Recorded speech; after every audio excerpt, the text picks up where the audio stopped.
शांति। ओम शांति।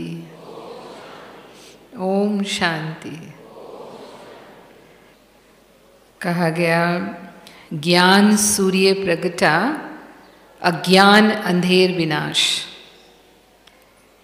जैसे ही ज्ञान सूर्य शिव बाबा इस धरा पर प्रकट होते हैं तो संसार में जो अज्ञान का अंधकार है उसका नाश होने लगता है। भक्ति में गाते रहे, तमसो माँ ज्योतिर्गमय अस्तो माँ सतगमय और मृत्यु माँ अमृत गमय। हे ईश्वर, मुझे अंधकार से प्रकाश की ओर ले चलो, मुझे असत्य से सत्य की ओर ले चलो, मुझे मृत्यु से अमरत्व की ओर ले चलो। तो जब शिव बाबा अवतरित होते हैं तो हमारी ये प्रार्थना जो ईश्वर के प्रति की गई है ये साकार हो जाती है कि सचमुच हमें ज्ञान का तीसरा नेत्र मिलता है।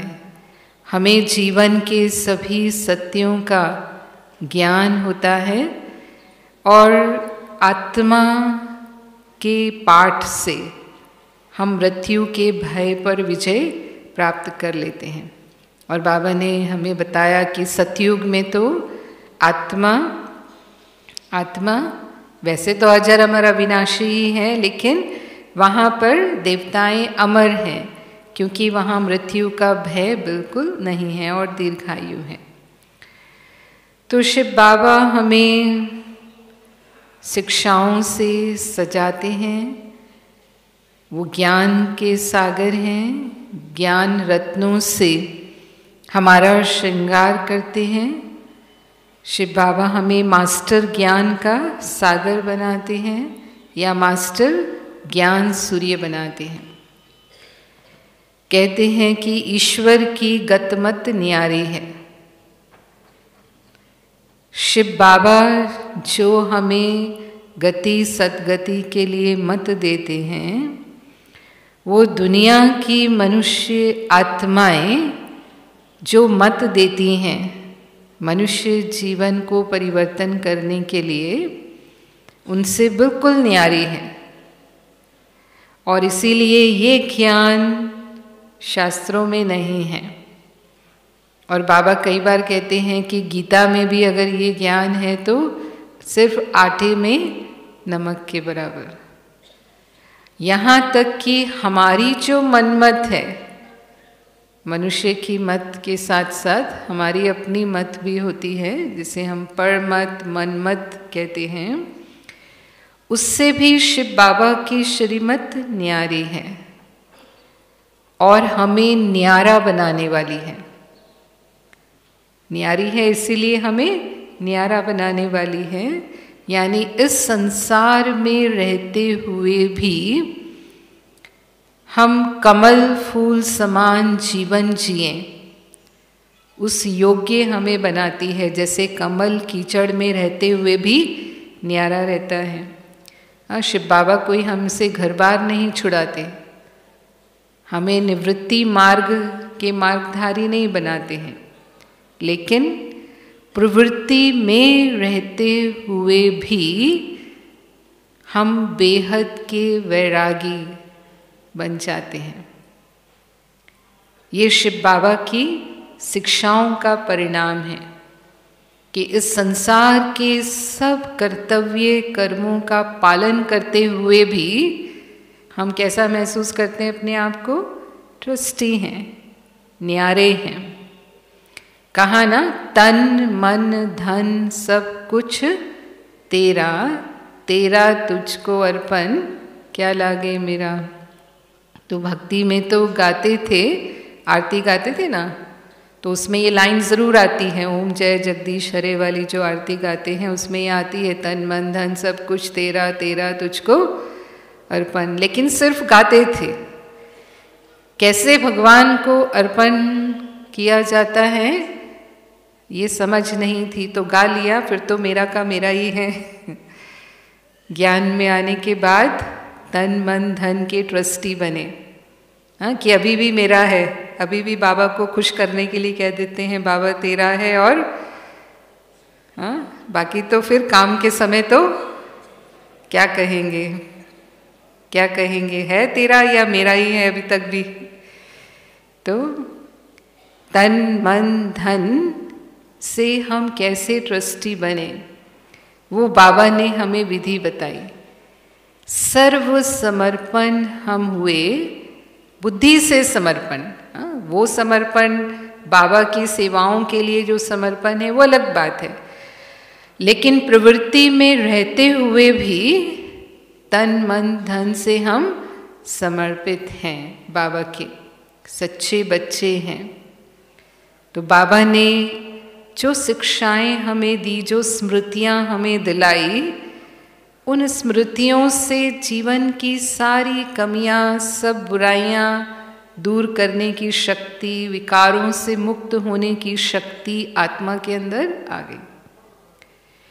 एक आत्मा का ज्ञान बाबा ने दिया, कितने देह अभिमान से मुक्त हो गए, कितने प्रकार के देह अभिमान थे हमारे अंदर।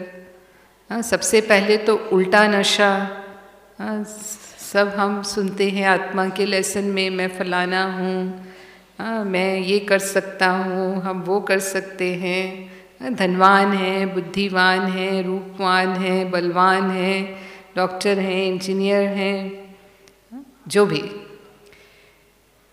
तो इस देह अभिमान से मुक्ति के साथ साथ बाबा ने फिर हमें ये भी समझाया कि सोमान क्या है।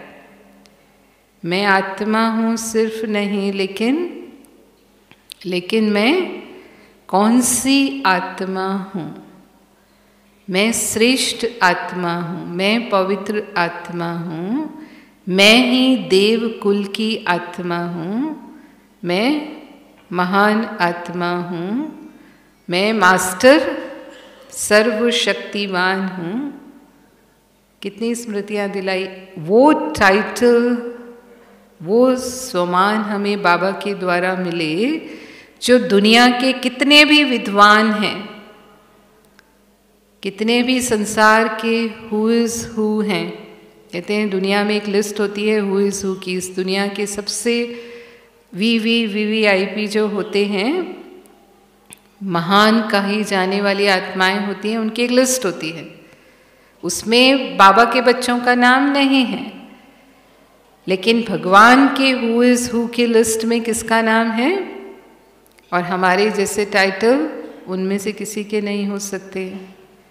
आज कितने से कितने बड़े साइंटिस्ट हैं, आत्मा की खोज करते रहते हैं, लेकिन आत्मा का ज्ञान अभी तक उनको मिला नहीं। और यहाँ पर हमारी सभा में एक साधारण घर गृहस्थ में रहने वाली माता कितने अच्छे से आत्मा का ज्ञान समझती भी है और अनुभव भी करती है। करते हैं अनुभव कि नहीं करते हैं? करते हैं। बड़े बड़े महात्माएं हैं, गुरु हैं, भगवान को ढूंढते हैं, पहाड़ों में कंदराओं में जाकर तपस्या करते हैं, ईश्वर कौन है, कहाँ है, कैसे प्राप्त होगा। और हम क्या कहते हैं? हम क्या कहते हैं? पा लिया, पाना था सो पा लिया। परवाह थी पार ब्रह्म में रहने वाले की, वो मिल गया तो फिर और क्या चाहिए। तो वो नशा हम बाबा के बच्चों को है कि हमने उसे घर बैठे, और ये भी नहीं कि हमने बाबा को ढूंढा। किसने हमें ढूंढा? बाबा ने हमें ढूंढा। आप में से कोई है जो कहेंगे कि हमने बाबा को ढूंढा, हम भगवान को ढूंढ रहे थे, बड़ी मुश्किल से ढूंढने के बाद बाबा मिला? ऐसे कोई है तो हाथ उठाओ। कोई भी नहीं है। हाँ, तो सभी को किसने ढूंढा?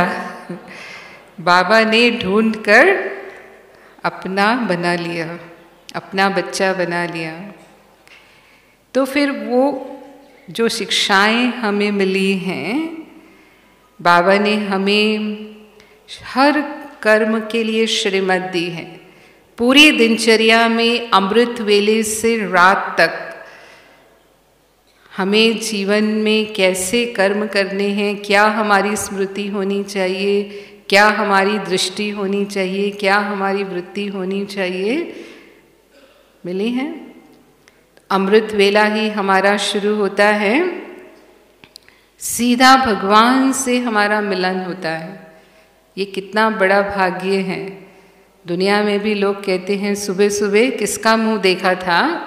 हाँ, चाहे दिन अच्छा होता है या बुरा, तो कई बार कहने में आता है कि किसका मुंह देखा था जो इतना अच्छा दिन हुआ, या किसका मुंह देखा था जो इतना बुरा दिन हुआ। और हम किसका मुंह देखते हैं? सुबह सुबह उठते ही शिव बाबा से गुड मॉर्निंग करते हैं, शिव बाबा से हम मिलन मनाते हैं। तो अमृत वेला यदि हम विधि पूर्वक करते हैं, बाबा कहते हैं सुबह सुबह अपने को ऐसे समझो कि मैं परम धाम से सृष्टि पर परमात्मा का कार्य करने अर्थ अवतरित हुई आत्मा हूँ। सवेरे सवेरे अपने मन को परमात्मा स्नेह से भरपूर कर लो, जो आज भी मुरली का वरदान था। सुना ना आज का वरदान? तो अगर सुबह सुबह मन को परमात्मा स्नेह से भरपूर कर लिया तो फिर सारा दिन किसी भी आत्मा का स्नेह आकर्षित नहीं करेगा। सर्व बाबा के भंडारे बच्चों के लिए अमृत वेले खुले होते हैं। जो शक्ति हम लेना चाहें, जो गुण का अनुभव करना चाहें, जो प्राप्तियां हम करना चाहें, भोलानाथ बाबा, बाबा कहता है कि बाबा भोलानाथ है, अपने बच्चों के लिए सहज प्राप्ति कराने वाला है। लेकिन विशेष बच्चों के लिए समय है अमृत वेला। लेकिन अमृत वेले ही माया भी चक्कर लगाती है। या तो उठ नहीं पाते हैं, और अगर उठ भी जाते हैं कई बार तो फिर नेमिनाथ बन करके योग करते हैं। नेमिनाथ बन के योग करना माना बैठे तो हैं बाबा की याद में, लेकिन परम धाम की शांति का अनुभव करने की बजाय नींद की शांति का अनुभव कर रहे हैं। बैठे बैठे भी कई बार बाबा कहते हैं मुरलियों में कि जो बच्चों की ट्यून है वो बाबा तक पहुंचती है, वहाँ परम धाम में पहुंचती है। तो जो बाबा की श्रीमत है अमृत वेले के प्रति, उसी रीति से अगर हम पालन करते हैं, उस विधि से, तो हमें सिद्धि मिलती है। फिर सारा दिन आपको मेहनत नहीं करनी पड़ेगी। आपको लगेगा बाबा के वरदान मुझे चला रहे हैं, भगवान की पालना में हम पल रहे हैं। बहुत सहज पुरुषार्थ अनुभव होगा। मुरली दूसरी बाबा की शिक्षा है हम बच्चों के प्रति, क्योंकि बाबा की पढ़ाई ही, वो शिक्षक बनकर आए हैं, तो बाबा की पढ़ाई ही हमारे लिए मुरली के द्वारा होती है। और स्वयं भगवान हमें पढ़ाते हैं, और इतनी दूर परम धाम से पढ़ाने के लिए हम बच्चों को आए हैं। और एक दिन भी मुरली नहीं चलती ऐसा होता है। बाबा कहते हैं कई बार मैं कोई बहाना नहीं देता हूँ कि आज ये हो गया, आज इसीलिए मुरली नहीं चलाई। लेकिन हम पढ़ाई के प्रति कितने रेगुलर हैं, कितने पंक्चुअल हैं, और कितने उसे धारण करने वाले हैं। एक स्टूडेंट की विशेषता क्या होती है? हाँ, एक स्टूडेंट से क्या अपेक्षा की जाती है कि वो पढ़ाई के प्रति कैसे होना चाहिए? हाँ, बिल्कुल रेगुलर और पंक्चुअल होना चाहिए। तो क्या हम बाबा की मुरली उस विधि पूर्वक, उस महत्व से सुनते हैं, या यहाँ भी सिर्फ नियम निभाते हैं कि ब्राह्मण जीवन का नियम है मुरली सुन लेना? तो दो तरह की पढ़ाई है, एक है थ्योरेटिकल और एक है प्रैक्टिकल। तो थ्योरी तो हमने 7 दिन के कोर्स में जान लिया, सारी मुरली का जो सार है वो 7 दिन के कोर्स में हम सुनते हैं। स्वयं का ज्ञान, परमात्मा का ज्ञान, समय का ज्ञान, कर्मों का ज्ञान, नियमों का ज्ञान, ब्राह्मण जीवन के जो नियम हैं, मर्यादाएं हैं, वो सब तो हम सुन ही लेते हैं। लेकिन जो मुरली हमारे जीवन में स्वरूप में आनी चाहिए, क्या वो हमारे व्यवहारिक जीवन में है? हाँ, एक जो शिक्षा है बाबा की, जैसे कम बोलो, धीरे बोलो, मीठा बोलो, सोच के बोलो, तो सारे दिन की दिनचर्या में क्या मेरे बोल ऐसे होते हैं?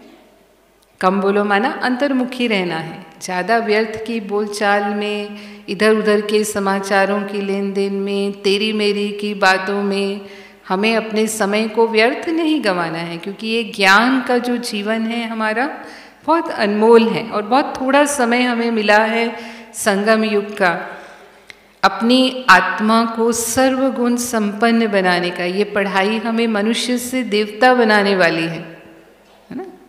इतनी ऊंची पढ़ाई है, और जो भी ऊंची पढ़ाई पढ़ने वाले विद्यार्थी होते हैं वो अपना समय व्यर्थ गंवाते हैं।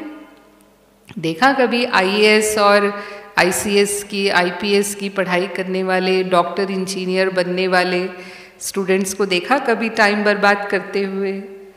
हाँ, उनका पूरा का पूरा ध्यान अपनी पढ़ाई पर होता है। तो देवता बनना तो उससे भी ऊंच पद की प्राप्ति है, और एक जन्म के लिए नहीं, लेकिन जन्म जन्मांतर के लिए 21 जन्मों की तो गारंटी है बाबा की, और उसके आगे भी इस पढ़ाई की प्रारब्ध चलती है। इसलिए कहते हैं knowledge is source of income. जो पढ़ाई है वो ही कमाई का आधार है। तो हम जो पद्मा पदम पति बन रहे हैं, पद्मा पदम भाग्यशाली बन रहे हैं, उसका आधार क्या है? ये हमारी पढ़ाई है। फिर कई कहते हैं भाई बहनें कि ठीक है ना, रोज़ मुरली में तो बाबा एक ही बात कहता है, अपने को आत्मा समझो और मुझे याद करो, मालूम तो है। हाँ, या बाबा सृष्टि चक्र की बात कहता है, सतयुग, त्रेता युग, द्वापर युग, कलयुग, स्वदर्शन चक्रधारी बनो। हाँ, कौन सी मुरली ऐसी होती है जिसमें ये पॉइंट नहीं होते? तो क्यों बाबा बार बार हमें कहते हैं? क्यों बाबा बार बार कहते हैं? क्योंकि 63 जन्मों के संस्कार हमारे विस्मृति के हैं, और रोज सुनते हैं हम फिर भी भूल जाते हैं। कितना समय आत्मा याद रहती है, कितना समय बाबा याद रहता है? हाँ, याद रहते हैं सारा दिन। देह भान क्या हमारा समाप्त हो गया है? मैं शरीर नहीं, मैं आत्मा हूँ। जैसे शरीर भान की स्मृति निरंतर रहती है ना, शरीर भान भुलाए नहीं भूलता है, ऐसे ही क्या आत्मिक भान मेरा निरंतर हो गया कि मैं आत्मा हूँ? तो हम सिर्फ जब मुरली सुन रहे हैं, जब योग कर रहे हैं, थोड़ा समय आत्मिक स्मृति में रहते हैं, फिर सारा दिन कर्म कॉन्शियस हो जाते हैं या फिर बॉडी कॉन्शियस हो जाते हैं। इसीलिए बाबा को हमें रोज़ याद दिलाना पड़ता है। दुनिया में भी जो लोग पाठ करते हैं, मानो हनुमान चालीसा का पाठ करते हैं, मानो उनका नियम होता है कि रोज़ उनको हनुमान चालीसा का पाठ करना है, तो वो क्या करते हैं? वही हनुमान चालीसा का पाठ होता है ना, या हनुमान चालीसा बदल जाता है हर रोज़? हाँ, या कोई स्तुति करते हैं देवी की, तो वही स्तुति, या कोई मंत्र जाप करते हैं तो क्या मंत्र बदल जाते हैं या वही मंत्र जाप करते हैं? हाँ, वही करते हैं। तो हमारी बाबा की मुरली में तो फिर भी हर दिन कोई ना कोई ऐसी नई पॉइंट ज़रूर होती है जो हमें लगती है कि ये तो हमने आज पहली बार सुना। तो बाबा ज्ञान के नए नए राज भी खोलते हैं और बाकी के हमें स्मृति स्वरूप बनाते हैं, क्योंकि अभी तक हम उसके स्वरूप नहीं बने। हमने बड़ी दादी को देखा, दादी प्रकाश मणि जी दिन में 4 बार मुरली पढ़ते थे। हालांकि वो मुरली सुनाते थे, लेकिन रात को सोने से पहले मुरली पढ़कर सोना उनका पक्का नियम था। कुछ भी हो जाए, किसी कार्यक्रम में कितनी भी देर हो गई, 11 भी बज गए, तो भी वो सोने से पहले मुरली जरूर पढ़ेंगे, और मुरली पढ़ने के बाद 1 मिनट में सो जाएंगे। फिर दादी जी अमृत वेले के बाद भी मुरली पढ़ते थे, और शाम को जब रेस्ट करके उठते थे उसके बाद भी दादी मुरली पढ़ते थे। तो ऐसे 4 बार का नियम हमने, जब तक दादी इतने स्वस्थ थे कि खुद पढ़ सकें, हमने देखा दादी को। तो कई बार मैं भी सोचती थी कि दादी तो ओम मंडली के टाइम से हैं और ये सब मुरली दादी की कितनी बार सुनी हुई है, कितनी बार रिवाइज हुई है ये मुरली, और फिर भी दादी इतनी बार मुरली पढ़ते हैं। माना दादी की पढ़ाई सिर्फ एक मुरली ही थी, और इसीलिए हम देखते थे कि दादी बिल्कुल बाबा की शिक्षाओं का स्वरूप थे, बाप समान थे। क्योंकि अगर हमने एक बार मुरली सुनी तो हमें कितना याद रहता है, कितना याद रहता है? हाँ, कोई पॉइंट पूछेंगे तो कहेंगे हम मुरली तो बहुत अच्छी थी, मुश्किल से कोई एक बात याद आएगी। और यदि हमने 2 बार मुरली पढ़ी तो थोड़ा सा 25% कुछ बातें मुरली की याद आएंगी। 3 बार मुरली पढ़ी तो 2/3 मुरली हमें याद आ जाएगी, और 4 बार पढ़ी तो लगभग पूरी मुरली हमें याद होगी। जब वो मुझे याद है, यानी मेरी स्मृति में है, तभी वो कर्म में आ सकती है। जो बात मुझे याद नहीं वो मेरे कर्म में आ सकती है? नहीं आ सकती, है ना। और इसीलिए हम मुरली सुनते हैं तो 1 घंटा तो हमारी बैटरी चार्ज होती है। यहाँ से जाते हैं, मानो किसी ने कुछ कह भी दिया तो हम कोई रिएक्ट नहीं करेंगे, फिर भी हम प्यार से बात करेंगे, कोई फीलिंग में नहीं आएंगे, अपना मूड खराब नहीं करेंगे, क्योंकि वो पावर है आत्मा के अंदर, अभी बैटरी चार्ज है, हम मुरली सुन के आए हैं। लेकिन थोड़े समय के बाद जैसे जैसे विस्मृति में आते हैं, फिर से हमारे देह अभिमान के पुराने संस्कार जागृत होने लगते हैं, और फिर हम वहीं के वहीं फिर सोचते हैं अमृत वेले योग भी किया था, मुरली भी सुनी थी, फिर भी तो बाबा की शिक्षाओं का स्वरूप नहीं रहता है। तो इसीलिए विचार सागर मंथन करने के लिए बाबा हमें बार बार कहते हैं कि वो हमें याद रहे।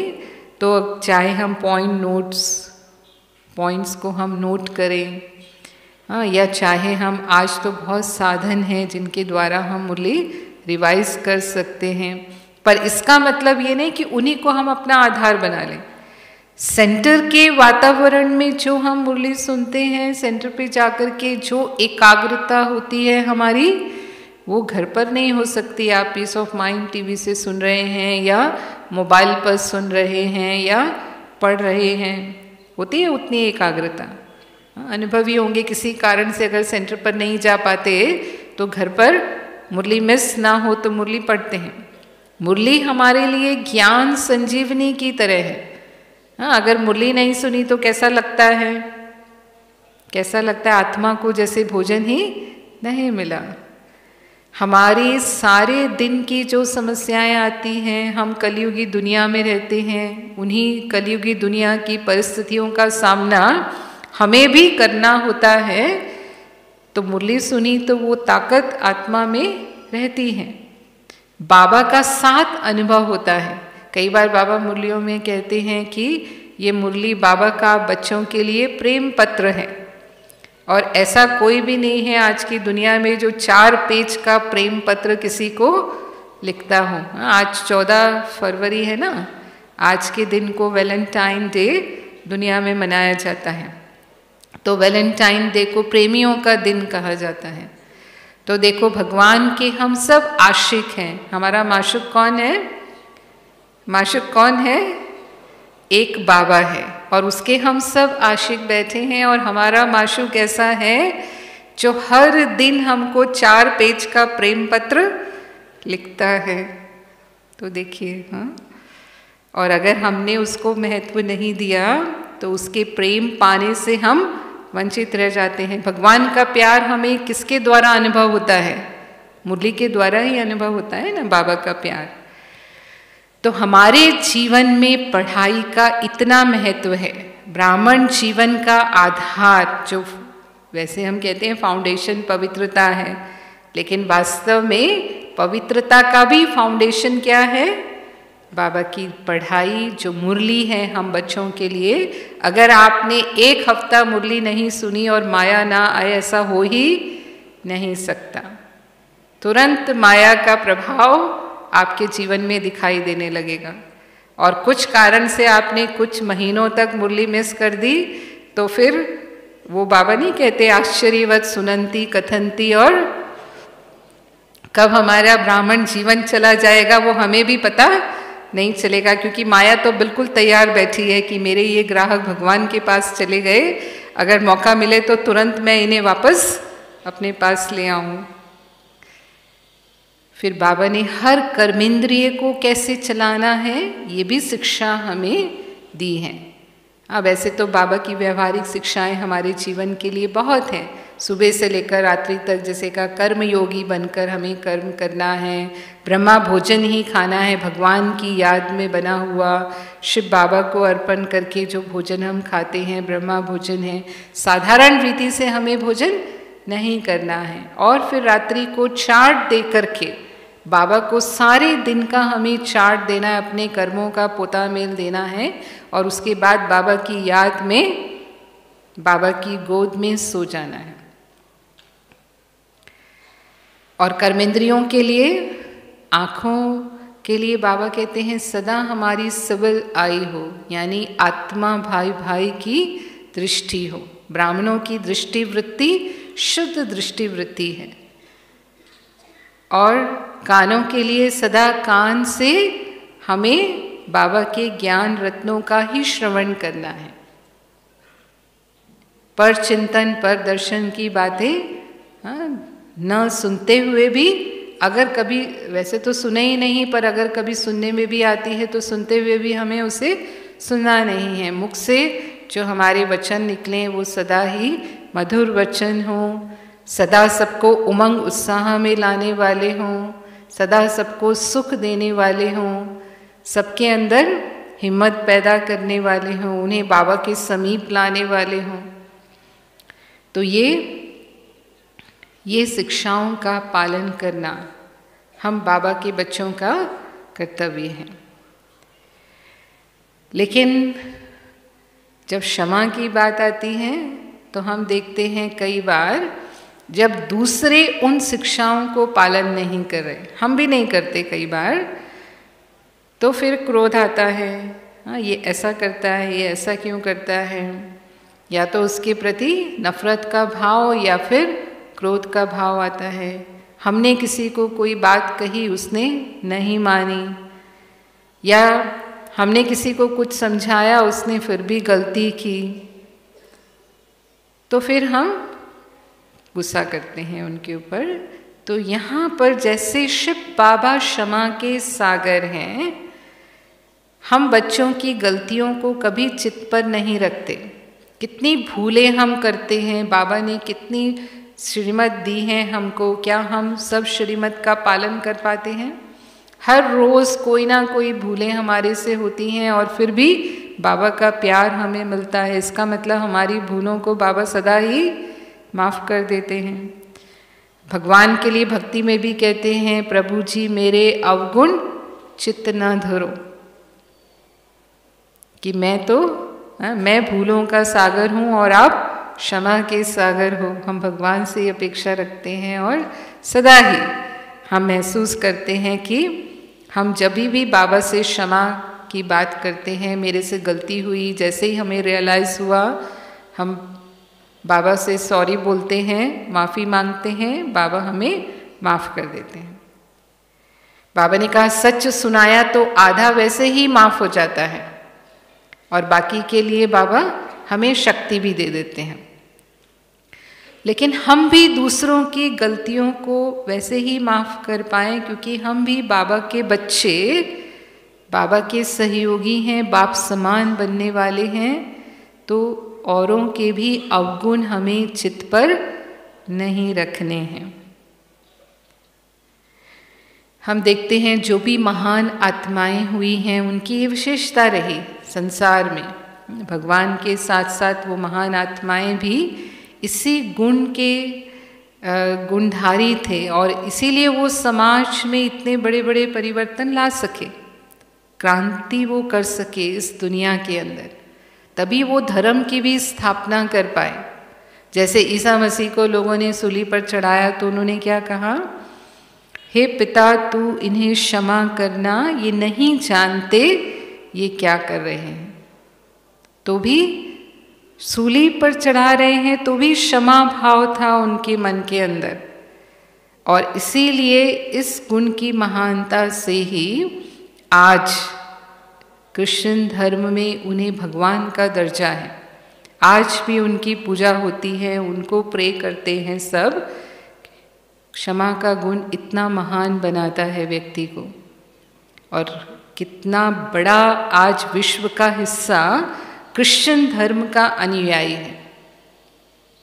तो बाबा उसको कहते हैं सबके प्रति शुभ भावना, शुभ कामना रखना, सहन शक्ति धारण करना, ये क्षमा भाव में अंतर्निहित है। हम क्षमा भाव तभी रख सकते हैं जब हम दूसरों की गलतियों को सहन करते हैं और फिर भी उनके प्रति शुभ भावना, शुभ कामना रखते हैं। और इससे हमारा ही पहले भला होता है, हमारा ही पहले चित्त निर्मल हो जाता है। जब हम जैसे ही किसी दूसरे को क्षमा करते हैं, सबसे पहले हमारा मन शांत होता है, हमारा मन हम शुद्ध महसूस करते हैं उस आत्मा के प्रति। आज साइंस कहती है कि जो बीमारियां होती हैं, साइकोसोमैटिक बीमारियां, वो मन के नकारात्मक भावों के कारण होती हैं। कि यदि हम किसी के प्रति ईर्ष्या रखते हैं, द्वेष रखते हैं, नफरत रखते हैं या अन्य ऐसी प्रकार की नकारात्मक भावनाएं, बदले की भावना, भय, निराशा, तो 70% बीमारियां उसके कारण होती हैं। और लेकिन यदि हम क्षमा कर देते हैं तो हमारे मन के ये भाव समाप्त हो जाते हैं। तो उससे हमें दोहरा लाभ होता है। एक तो बाबा के साथ हमारा योग नहीं टूटता, क्योंकि मन में अगर नेगेटिव फीलिंग्स हैं तो वो नेगेटिव फीलिंग्स हमें बाबा तक पहुंचने नहीं देती। आप याद करने लगते हैं बाबा को, और याद कौन आता है? याद कौन आता है? जिसके प्रति मन में ऐसा कोई भाव है कि ये ऐसा करता है, ये ऐसा क्यों करता है, ये ऐसा बोलता है, ये ऐसा चलता है, इसको ऐसे नहीं करना चाहिए, उसको वैसे नहीं करना चाहिए। यानी उनकी गलतियां ही मेरे मन में चलती रहती हैं। जिनके साथ हमारा हिसाब किताब है, आत्माओं के साथ हमारा हिसाब किताब तो है, संस्कारों का टकराव, इसके कारण उन आत्माओं से हमारा हो जाता है। लेकिन जैसे ही हम क्षमा भाव रखते हैं तब हमारा मन वो साफ हो जाता है। और दूसरी बात कि ये भाव समाप्त होते ही जो असर हमारे शरीर पर आ रहा है, अगर लंबे समय तक वो भाव रह गया तो वो बीमारी का जो रूप होता है वो भी बीमारी भी ठीक हो जाती है। कई बार ऐसे कहते हैं कि कैंसर जैसी बीमारी भी, उसका कारण भी लंबे समय तक किसी के प्रति यदि मन में बदले की भावना है, या कई बार हम अपने आप को भी माफ नहीं कर पाते। हमने गलतियां की, हमसे भी गलतियां हो जाती हैं। बाबा की श्रीमत का उल्लंघन किया तो मुझे पता है कि मेरे से गलती हो गई, फिर हम अपने आप को माफ नहीं कर पाते। क्यों मैंने ऐसी गलती कर दी, लंबे पश्चाताप में चले जाते हैं अपने प्रति, उसका भी असर आता है। तो कहते हैं अपने आप को भी माफ कर दो। दूसरों को माफ करने के साथ साथ किसे माफ करना है? खुद को भी हमें माफ करना है। और जब हम माफ़ी का या क्षमा का गुण अपने जीवन में प्रयोग करते हैं तो वो ही दूसरों के लिए शिक्षा हो जाती है। हमें अलग से उनको शिक्षा देने की ज़रूरत नहीं पड़ती। सुकरात के जीवन की एक घटना है। महात्मा सुकरात हुए उनकी पत्नी बहुत क्रोधी स्वभाव की थी, तो वो अपने शिष्यों के साथ एक बार बैठे थे अपने ही घर में और उनसे चर्चा कर रहे थे, और पत्नी को अच्छा नहीं लग रहा था, तो गुस्सा आ गया उसे, जैसा स्वभाव था उसका, और उसने वहाँ से ही उनके लिए अपशब्द बोलने शुरू किए। धीरे धीरे उसका गुस्सा और बढ़ता गया। उनकी कोई बहुत ज़रूरी चर्चा थी तो वो उन्होंने जारी रखी। तो जब उसका गुस्सा इतना बढ़ गया कि वो अपने ऊपर कंट्रोल नहीं कर पाई, तो देखा कि घर के सामने थोड़ा कीचड़ फैला हुआ था। वो कीचड़ उसने एक बर्तन में लिया और सुकरात के शिष्यों के सामने ही वो कीचड़ उनके सिर पर डाल दिया। तो सुकरात हंसने लगे। उन्होंने कहा, आज तक तो हम सुनते थे कि जो गरजते हैं वो बरसते नहीं, आज देखा जो गरजते हैं वो बरसते भी हैं। तो एक शिष्य को बहुत गुस्सा आया। उसने कहा कि ये स्त्री तो चुड़ैल है, ये आपके लायक है नहीं, आपने कैसे इसे रखा है। तो उन्होंने कहा कि नहीं, ये मेरे ही लायक है, क्योंकि ये मुझे ठोक ठोक कर देखती रहती है कि सचमुच जो मैं कहता हूँ उतनी सहन शक्ति मेरे अंदर है या नहीं, हाँ, वो गुण मेरे अंदर आए हैं कि नहीं। तो इससे मेरी जांच होती रहती है समय प्रति समय।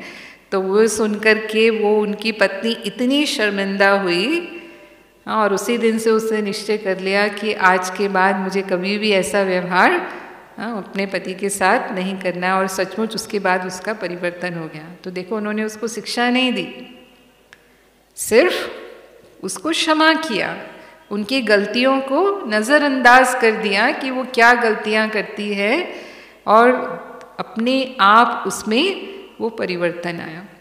तो जितने भी महान पुरुष हुए, उन्होंने जो समाज में परिवर्तन लाए वो इसी आधार पर लाए। नहीं तो कई बार हम क्या करते हैं, हम बार बार हाँ, खुद भी उसको याद करते हैं और दूसरे को भी वो याद दिलाते हैं, तुम ऐसा करते हो, तुम ऐसा करते हो, तुम ऐसा करते हो। बाबा कहते हैं नहीं, हाँ, माफ़ कर दो। जैसे ही माफ़ करेंगे वो माफ़ी ही उसके लिए रियलाइजेशन हो जाएगा, महसूसता की शक्ति वो उसके अंदर लाए। हर एक को पता होता है कि मैंने क्या गलती की। मानो झूठ बोला किसी ने, बच्चे होते हैं, मानो झूठ बोलते हैं, या कोई भी जिस पर आप बहुत विश्वास करते हैं वो आपसे झूठ बोलता है। कोई भी कारण बन जाता है, वो व्यक्ति झूठ बोलता है और हमें पता चल जाता है कि इसने झूठ बोला। तो किसी का झूठ सुन कर के क्रोध आता है, कि इसने झूठ क्यों बोला। तो बाबा ने एक मुरली में कहा था कि उसने झूठ बोला, वो तो गलत किया, ठीक है, लेकिन आपने गुस्सा किया, क्या वो सही किया? क्या बोलेंगे? हाँ, वो भी तो फिर गलत हुआ। तो एक गलत दूसरे गलत को कैसे सही कर सकता है?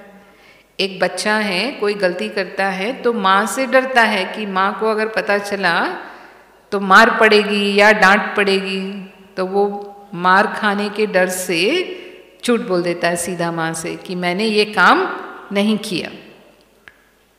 और वही बच्चा अपने पिता को जाकर के या अपने दादा दादी घर में अगर हैं तो उनको जाकर के सच बता देता है कान में कि पापा मैंने ऐसे किया, लेकिन आप मम्मी को मत बताना। क्योंकि उसको पता है कि पापा को अगर मैंने सच बोला तो पापा कहेंगे कोई बात नहीं बेटा, आगे से ध्यान रखना, कुछ कहेंगे नहीं, नाराज नहीं होंगे। लेकिन माँ तो मारने वाली है। तो कौन निमित्त बना उसको झूठ बुलवाने के? कौन निमित्त बना? माँ निमित्त बनी ना। तो कहीं ना कहीं कई बार हम ही कारण बन जाते हैं जो गलतियां सामने वाले कर रहे होते हैं, और इसीलिए उनकी गलतियों को हमें छोड़ देना होता है। कई बार बाबा कहते हैं जब पतंग उड़ाते हैं ना, तो पतंग उड़ाने में कई बार डोरी को ढील देनी होती है और कई बार डोरी को टाइट भी करना होता है। तो फिर हमें ये देखना है कि कहाँ उस व्यक्ति को शिक्षा देनी है और कहाँ उसे छोड़ देना है। तो कहाँ छोड़ देने से परिवर्तन आता है और कहाँ थोड़ा सा अगर ज़रूरत है तो हमें उसे श्रीमत की स्मृति भी दिलानी पड़ती है। तो बाबा ऐसे कहते हैं जो हमारी निमित्त बहनें हैं, निमित्त दीदियाँ हैं, वो हमें बाबा की शिक्षाएं यानी बाबा के श्रीमत की स्मृति दिलाती हैं। वो कोई खुद की श्रीमत नहीं देती हैं। समझो उन्होंने आपकी कोई गलती ध्यान पर दी भी सही, कभी होता है कि हम चल रहे हैं ज्ञान मार्ग में, लेकिन हमारे कुछ कर्म ऐसे हैं जो बाबा की श्रीमत प्रमाण नहीं है, और बहन के नोटिस पर आता है तो वो आपको वो बात ध्यान पर देती हैं। तो वो भी जो ध्यान पर दे रही हैं वो बाबा की श्रीमत ही हमें ध्यान पर दे रही है, वो कोई उसकी अपनी बात नहीं है। तो कई बार वो ध्यान पर देनी भी पड़ती है, हाँ, नहीं तो हम वो भूलें दोहराते रहते हैं, और कई बार हमें बिल्कुल भी उस बात पर ध्यान नहीं भी देना होता है, तो वो देखना होता है। कई बार ऐसा होता है कोई हमारी निंदा करता है, कमी निकालता है हमारे, तो हमें कभी पसंद नहीं आता, क्योंकि हर इंसान को अपनी तारीफ सुनना ही पसंद होता है। लेकिन ज्ञान में कहते हैं निंदा हमारी जो करे मित्र हमारा सोई। निंदा करने वाला हमारा मित्र हो सकता है, हो सकता है, क्योंकि हम सर्वगुण संपन्न बनने के पुरुषार्थी हैं। हम देवता बनने वाली आत्माएं हैं, हम अपनी कमियां दूर करना ही चाहते हैं, और अगर कोई मेरी कमी बता रहा है तो हमें तो उसको थैंक्स बोलना चाहिए कि आपने मेरी ये कमी ध्यान पर दी, क्योंकि इंसान को अपनी कमी कम दिखाई देती, दूसरों की ज़्यादा दिखाई देती। इसलिए बाबा कहते हैं कि दूर की नज़र तेज़ होती है ब्राह्मणों की, नज़दीक की नज़र कमज़ोर हो जाती है। तो दूसरों की कमियां तो हम देख लेते हैं, लेकिन अपनी कमियां हम कई बार नहीं देख पाते। और अगर दूसरे ने मेरे ध्यान पर दिया और हमने देखा सचमुच ये कमी मेरे अंदर है, तो हम उसे दूर करने का पुरुषार्थ करेंगे। और अगर नहीं है तो सुनते हुए भी नहीं सुनना है, उस पर ध्यान नहीं देना है। जब है ही नहीं तो उसको क्यों मन पर लेना है। एक बार ऐसे ही एक बहन मम्मा के पास आई। बाबा के टाइम में कचहरी होती थी भाई बहनों की। कचहरी का मतलब सारे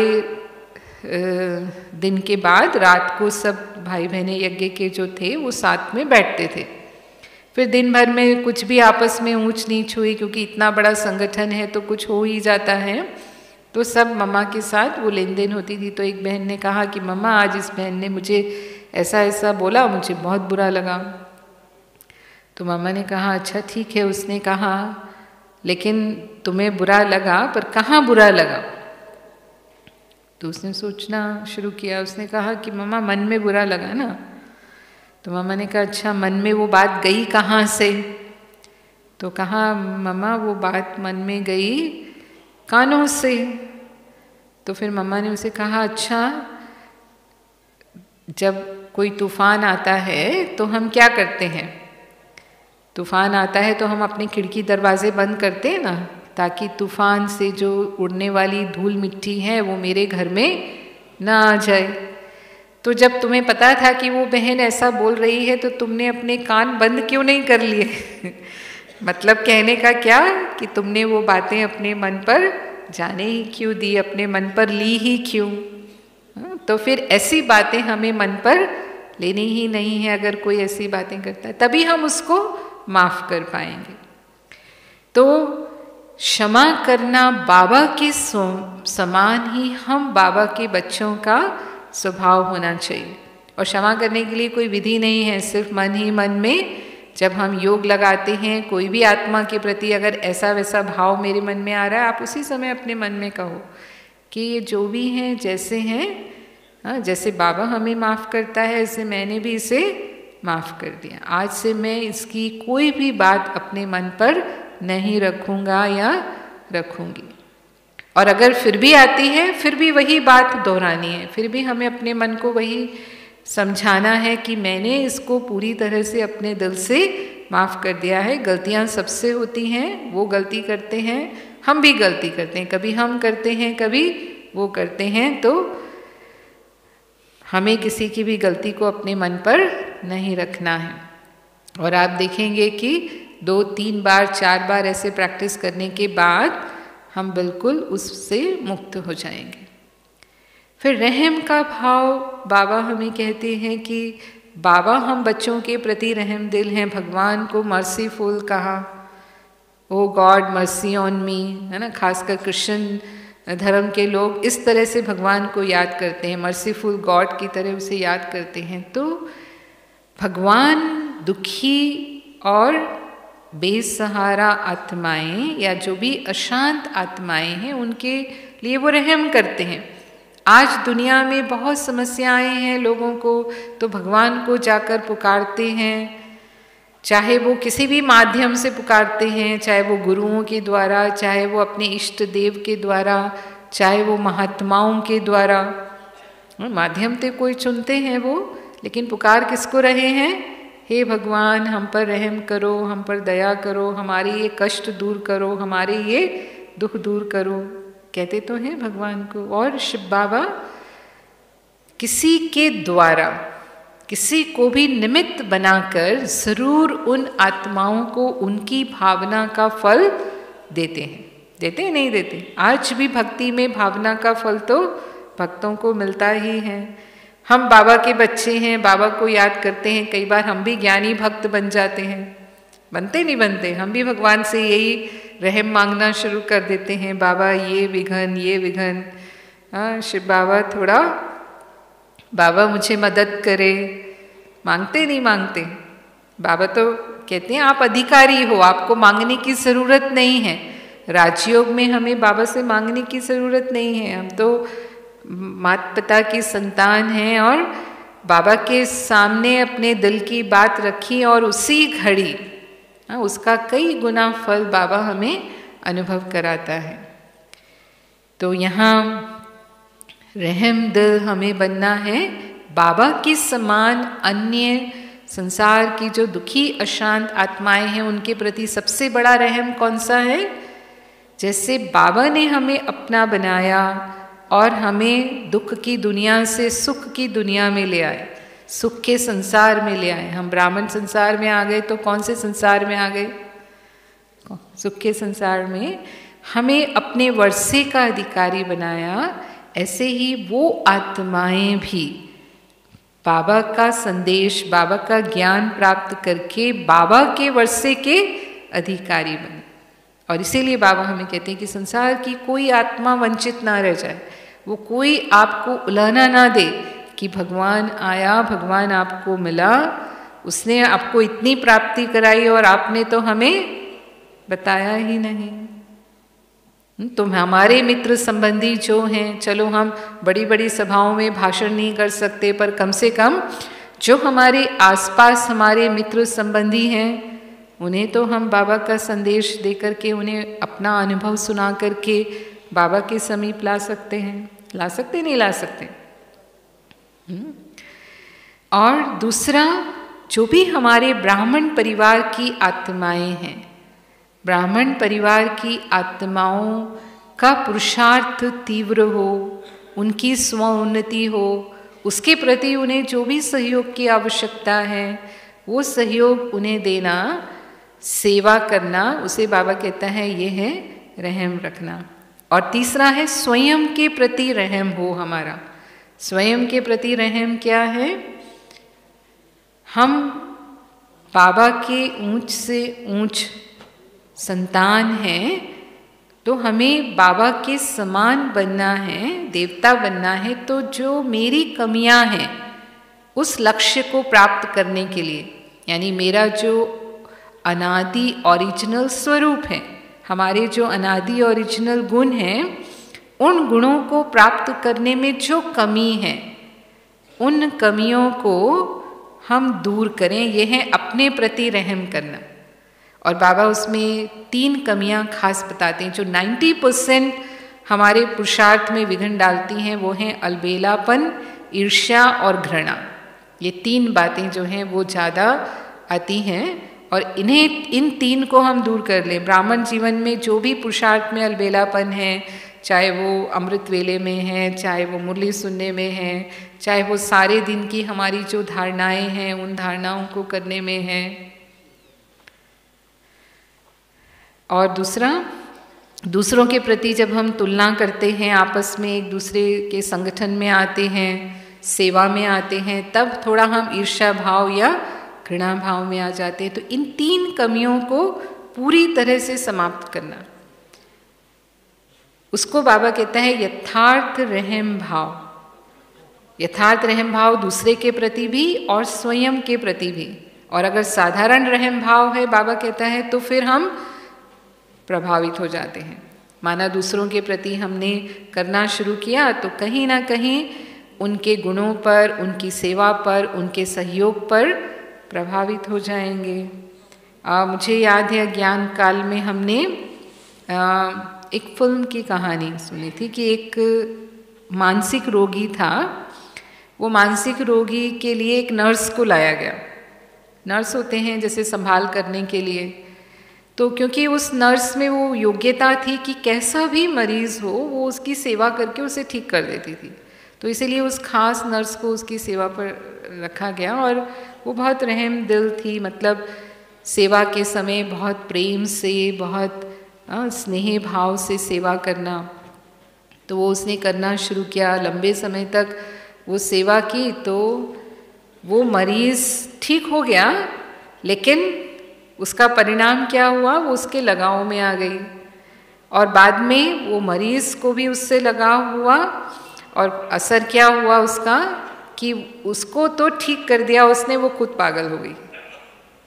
वो पागलपन का दौरा उस पर आ गया। तो यह है प्रभावित होना। बाबा कहता है कि ऐसा रहम दिल नहीं, लेकिन यथार्थ रहम दिल माना हमारा तन मन धन यानी मन बुद्धि हमने बाबा को समर्पण की है, तो फिर ये मन बुद्धि किसी आत्मा पर प्रभावित नहीं हो सकती।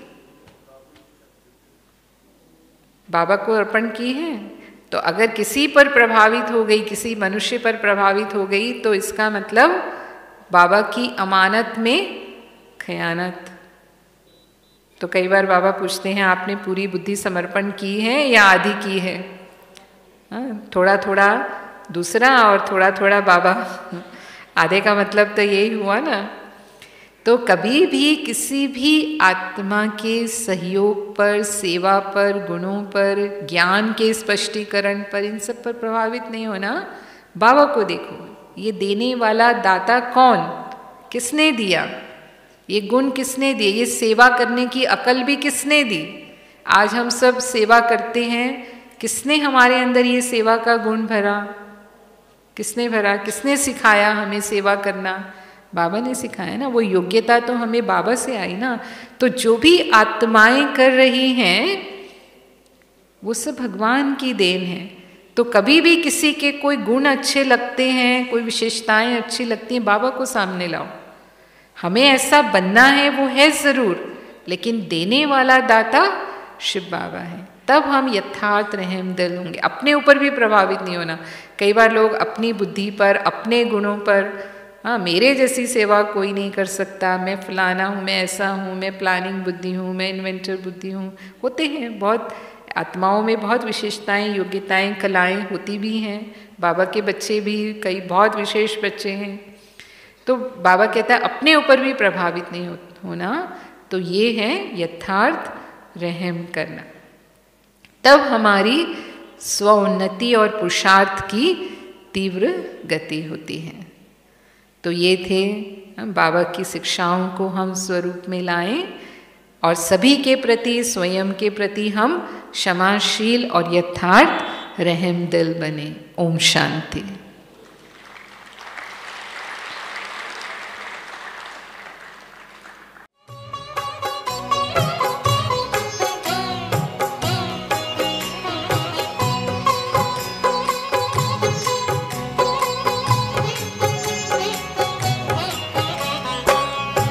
सबसे सुहाने पल है जिंदगी के, मिलन सिंधु में जब समाए हुए हैं, समाए हुए हैं। ज़माना तो क्या तेरी यादों में भगवन, ये तन मन भी अपना भुलाए हुए हैं, भुलाए हुए हैं। ये सबसे सुहाने